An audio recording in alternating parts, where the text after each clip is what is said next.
નબળા પ્લાસ્ટિકવાળા રેઇનકોટથી skin allergy થઈ શકે છે। વરસાદથી બચાવતો સસ્તો રેઇનકોટ જોખમી બની શકે છે।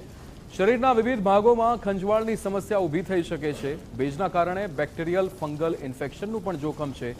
લાંબા સમય સુધી ભીનો રેઇનકોટ પહેરવાનું ટાળવું જોઈએ। વધુ રંગવાળા પ્લાસ્ટિકના રેઇનકોટથી રિએક્શનની શક્યતા છે।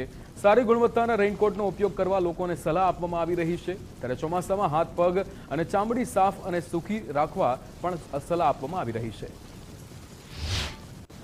રેઇનકોટના કારણે જો સસ્તા પ્લાસ્ટિકના કલરવાળા રેઇનકોટ વાપર્યા હોય તો ક્યારેક આવું થઈ શકે અને ઘણીવાર લાંબો સમય ભીના રેઇનકોટ પહેરી રાખો, વરસાદની અંદર ફર્યા કરો વધારે કલાકો સુધી, તો એ જે ભેજવાળું રહે અને પ્લાસ્ટિક અડે એના કારણે પણ એલર્જી જેવું કે ઇરિટેશન સ્કિનમાં, એટલે સામાન્ય ખરજવા જેવું, એટલે ખંજવાળા આવે, લાલ ચાઠા પડે।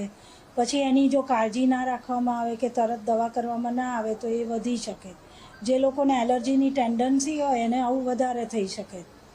તો બને ત્યાં સુધી સારી ક્વોલિટીના રેઇનકોટ વાપરવા, બહુ કલરવાળા નહીં, સફેદ રંગના હોય, લાંબો ટાઈમ પહેરી ના રાખવા, જરૂર પૂરતું જ પહેરી રાખવાના। આ બધું ધ્યાન રાખવું જોઈએ।